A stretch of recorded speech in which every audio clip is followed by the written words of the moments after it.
গৌর হরির মনে পুরবের ভাব করল মনে শচীর নন্দন দুলালের মনে পুরবের ভাব করল মনে নিধি গৌর হরির মনে পুরবের ভাব করল মনে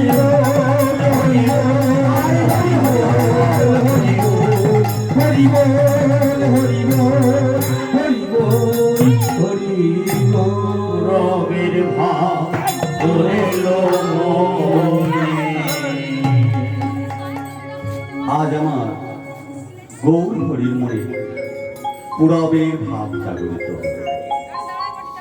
আজকের সেই অপূর্ব ভাব নীলাচলে নীল মাধব।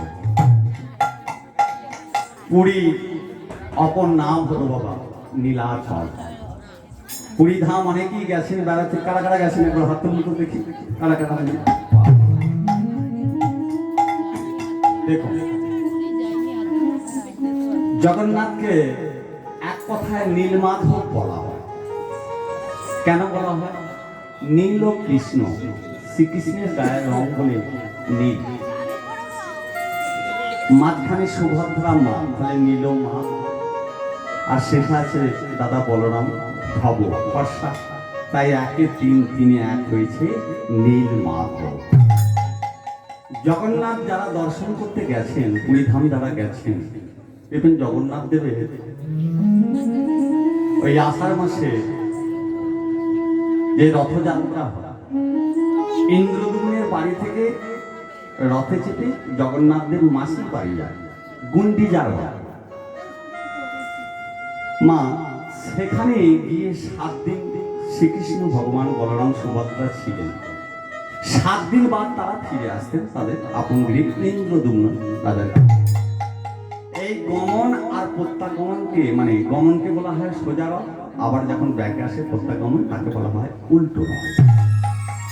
আগেকার দিনে 6টা রথ চলতো ওই জগন্নাথের, কারণ ও মাসির বাড়ি যখন যেত মানে ইন্দ্রদ্যুম্ন স্ত্রী গুন্ডিজার বাড়ি যখন যেতেন, মাঝখানে একটা নদী প্রবাহ, তাহলে এপারে 3টে রথ ও পারে 3টে রথ, ওই নৌকায় করে কৃষ্ণ বলরাম সুভদ্রাকে পার করা হতো। এখন সেটা ব্রিজ হয়ে গেছে, এখন 3টে রথ চলে। তাই জগন্নাথ দেবের মন্দিরে অনেক মাহাত্ম্য আছে, আপনারা দেখেছেন। আমি কিছু কিছু বলে যাব, যারা জানেননি, যারা ভগবানকে বিশ্বাস করেন না, তারা সেখানে গেলেই প্রমাণ পেয়ে যাবেন। জগন্নাথ দেবের মন্দিরে আগেকার দিনে একটা মুসলিম গাহক ছিলেন, যিনি ভজন শোনাতেন জগন্নাথ দেবকে। তার নাম হলো মোহাম্মদ আজিজ। জগন্নাথ দেবকে সচক্ষে দর্শন করতে গিয়েছিলেন যীশু খ্রিস্ট।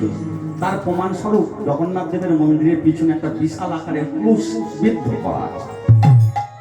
জগন্নাথ দেবের প্রতিদিন 49 ব্যঞ্জন হয়, কখনো 64 ব্যঞ্জন হয়, কখনো 84 রকমের হয়। জগন্নাথ দেবের যে রন্ধন করা হয়, মানে বড় বড় চুল্লি আছে, সেই চুল্লির উপর একটা করে বড় বড় বিশাল আকারের মাটির হাঁড়ি থাকবে 7খানা হাঁড়ি চাপানো হয়। 7খানা হাঁড়ি চাপাবার পর তলায় যখন জাল দেওয়া হয়, আগে উপরের হাঁড়ির জল গরম হয়, আস্তে আস্তে উপর থেকে হয়ে আসে। আজও বিজ্ঞান রিসার্চ করে এর কোনো কুল পায় না। জগন্নাথ দেবের মন্দিরের চূড়ার উপরে একটা 20 কেজি ওজনের চক্র আছে।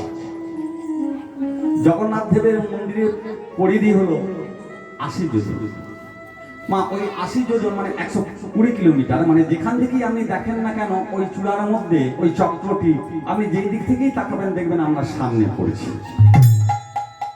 জগন্নাথ দেবের মন্দিরের ছাওয়া, যেমন গাছের ছাওয়া, মন্দিরের ছাওয়া, বাড়ির ছাওয়া রোদের সময় যখন পড়ে, কিন্তু আজ পর্যন্ত জগন্নাথ দেবের মন্দিরের ছায়া আপনি দেখতে পাবেন না সূর্য উঠলে।